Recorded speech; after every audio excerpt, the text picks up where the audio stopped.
তো পলিটেকনিক যিসকল ছাত্ৰীয়ে 2025 চনত এডমিশ্যন ল'ব কিন্তু ফাৰ্ষ্ট ৰাউণ্ডত নাইবা ছেকেণ্ড ৰাউণ্ডত ছিট এলটমেণ্ট পোৱা নাই, থাৰ্ড ৰাউণ্ড নাইবা স্পট এডমিশ্যনৰ কাৰণে অপেক্ষা কৰি আছে। তো তেওঁলোকৰ কাৰণে বহুতে এইটো বিচাৰি আছে যে কোন কলেজত কোন ব্ৰাঞ্চত কিমানটাকৈ ছিট খালী আছে নিজৰ নিজৰ কাষ্ট কেটেগৰী ৱাইজত। কিন্তু এই বছৰ 2025 চনত এই ছিট ভেকেঞ্চি সম্পৰ্কে কোনো ধৰণৰ ন'টিচ নাইবা কোনো ধৰণৰ লিষ্ট পাব্লিছ কৰা নাই। আৰু বহুতে ছাত্ৰী এইটো জানিব বিচাৰিছে, মেছেজো কৰিছে যে প্ৰিভিয়াছ ইয়াৰৰ ডিটেইলছ জনাব লাগে। অৰ্থাৎ প্ৰিভিয়াছ ইয়াৰত ফাৰ্ষ্ট ৰাউণ্ড নাইবা ছেকেণ্ড ৰাউণ্ডৰ পিছত কোন কলেজত কোন ব্ৰাঞ্চত কিমানটাকৈ ছিট খালী থাকে। আচলতে ছাত্ৰীসকল এইটো জানিব বিচাৰিছে যে কিমানটাকৈ ছিট খালী থাকে, টেণ্টেটিভ এটা তেওঁলোকৰ ধাৰণাহে পাব লাগে। তো এইটো ভিডিঅ'ত আজি আপোনাক আলোচনা কৰিম যে প্ৰিভিয়াছ ইয়াৰৰ ফাৰ্ষ্ট ৰাউণ্ড নাইবা ছেকেণ্ড ৰাউণ্ডত চলি যোৱাৰ পিছত, অৰ্থাৎ কমপ্লিট হোৱাৰ পিছত, এডমিশ্যন হোৱাৰ পিছত কলেজ ৱাইজ ব্ৰাঞ্চ ৱাইজ নিজৰ কাষ্ট কেটেগৰী ৱাইজত কিমানটাকৈ ছিট খালী আছিল। তো মনত ৰাখিব এই ভিডিঅ'টো কিন্তু নাইবা যি তথ্য আপোনাক এইটো দেখুৱাম, এই তথ্যটো 2025-26 বৰ্ষৰ নহয়, 2024-25 বৰ্ষৰ হয়। অৰ্থাৎ প্ৰিভিয়াছ ইয়াৰ নাইবা যোৱা বছৰৰ হয়। সেইকাৰণে আপোনালোকে ভালকৈ ভিডিঅ'টো বুজি পিনিহে আপোনালোকে বস্তুটো চাই ল'ব, কমেণ্ট কৰিব পাৰিব। তো ইয়াতে চাওক, মই লিষ্টটো আপোনালোকক ডাইৰেক্টলি দেখাব বিচাৰিছোঁ। চাওক, এইটো আছে লিষ্ট। তো লিষ্টটো আপোনালোকে নিজৰ যিটো কলেজ সেইটো আপুনি চাব পাৰে। তো আমি ইয়াতে আপোনালোকক মই এটা কলেজ দেখুৱাম, যিকোনো এটা কলেজ দেখুৱাম। তো ইয়াতে চাওক, যদি আমি ইয়াতে শোণিতপুৰ কলেজটো যদি আমি চিলেক্ট কৰোঁ, তেনেহ'লে শোণিতপুৰ কলেজত ইয়াতে চাওক, এইটো কেই নম্বৰ লিষ্ট হয় এইটো চাওক। এইটো ফাৰ্ষ্ট ৰাউণ্ড হয়, অৰ্থাৎ প্ৰথম যিটো ৰাউণ্ড হৈছিল 2024 বৰ্ষত, সেই ফাৰ্ষ্ট ৰাউণ্ড এডমিশ্যন হোৱাৰ পিছত কলেজ ৱাইজ কিমানটাকৈ ছিট খালী আছিল। এই চাওক, মই ইয়াতে শোণিতপুৰ কলেজটো চিলেক্ট কৰিছিলোঁ আপোনালোকক দেখুৱাৰ কাৰণে। এই চাওক, মই ইয়াতে শোণিতপুৰ কলেজটো বাছি লৈছোঁ। ইয়াতে শোণিতপুৰ কলেজ বুলি দিয়া আছে। এই চাওক, শোণিতপুৰ কলেজ ইয়াতে চিভিল ব্ৰাঞ্চ বুলি দিয়া আছে। ইয়াতে আপোনাৰ এইটো চোৱাত অসুবিধা হ'ব, মই প্ৰথমৰ পৰা লৈছোঁ যাতে আপোনালোকে দেখাত অসুবিধা নহয়, অৰ্থাৎ আপুনি বুজাত অসুবিধা নহয়, কাৰণ ইয়াতে টাইটেলবিলাক দিয়া আছে, কোন কাষ্টবিলাক টাইটেলবিলাক দিয়া আছে। তো ইয়াতে চাওক, প্ৰথম আছাম ইঞ্জিনিয়াৰিং ইনষ্টিটিউট, অৰ্থাৎ AEI আমি যিটো কৈ থাকোঁ, কলেজ বুলি কৈ থাকোঁ, সেইটো কলেজত। ইয়াতে চাওক, এইটো প্ৰথম ৰাউণ্ডত হৈছিলে।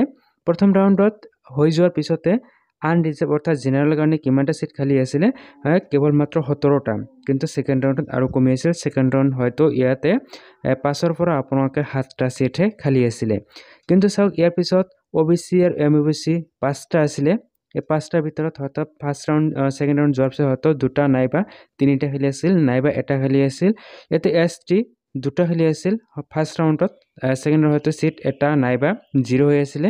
STP 4টা। আচ্ছা, টিউশ্যন ফিজ ওবেৰা চাওক, এইটো 0 হৈ আছিলে।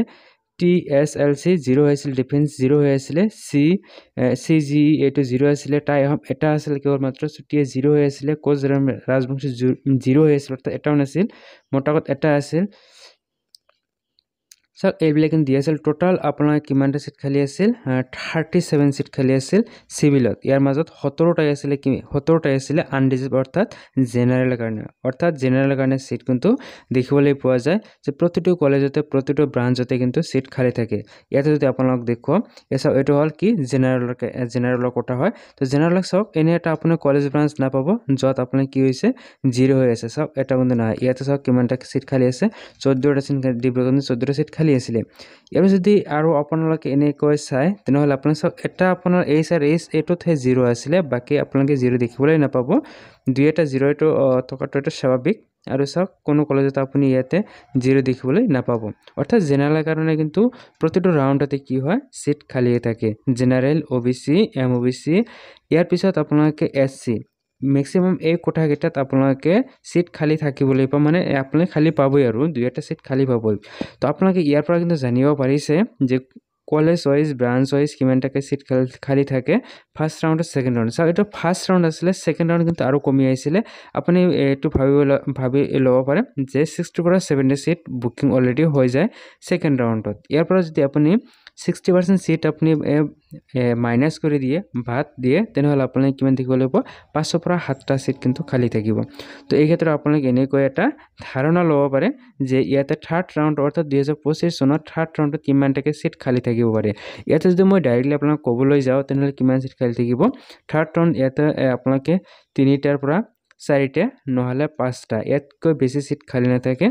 OBC, MOBC হয়তো 5টা নাইবা 6টা সিট খালি থাকিব ইয়াতকৈ কিন্তু বেছি নাথাকে তো আপোনালোকে এইটো ভাবি লওক যে এইবাৰ কিন্তু ইয়াতকৈ কিন্তু কাট অফটো বহুত বেছি গৈছে যাৰ কাৰণে এইবাৰ কিন্তু কি হ'ব এই সিট ভ্যাকেন্সিটো কমি যাব নাইবা কমকৈ থাকিব তো এতিয়া আপোনালোকে নিশ্চয় এইটো অনুভৱ কৰিব পাৰিব যে তেনেহ'লে সেকেন্ড ৰাউণ্ডত মানে থাৰ্ড ৰাউণ্ডত কিমানটাকৈ সিট খালি থাকিব তো থাৰ্ড ৰাউণ্ডত সিট কিমান খালি থাকিব আমি কনফাৰ্মকৈ ক'ব নোৱাৰি কিছুমান কলেজত কি হ'ব পাৰে কিছুমান ব্ৰাঞ্চত কি হ'ব পাৰে যদি ইয়াত আগৰ বছৰত নীল আছিল এইবাৰ হয়তো নীল নাথাকিব পাৰে কেৱল মাত্ৰ আপোনালোকে এটা ধাৰণাহে দিব বিচাৰিছোঁ 2025-26 বৰ্ষৰ কাৰণে এতিয়ালৈ ভ্যাকেন্সি লিষ্টটো প্ৰকাশ কৰা নাই কিন্তু প্ৰকাশ কৰিব বুলি টেন্টেটিভ যেটো শিডিউল আছিল সেই শিডিউলত তেওঁলোকে উল্লেখ কৰিছিলে 22 তাৰিখত আহিব বুলি কিন্তু ইয়াতে মেনশন কৰিছে কি 22 তাৰিখত সম্ভৱত আহি যাব পাৰে তো 22 তাৰিখত যদি এই লিষ্টটো আহে অহাৰ লগে লগে মই আপোনালোকক জনাম যে কোন কলেজত কোন ব্ৰাঞ্চত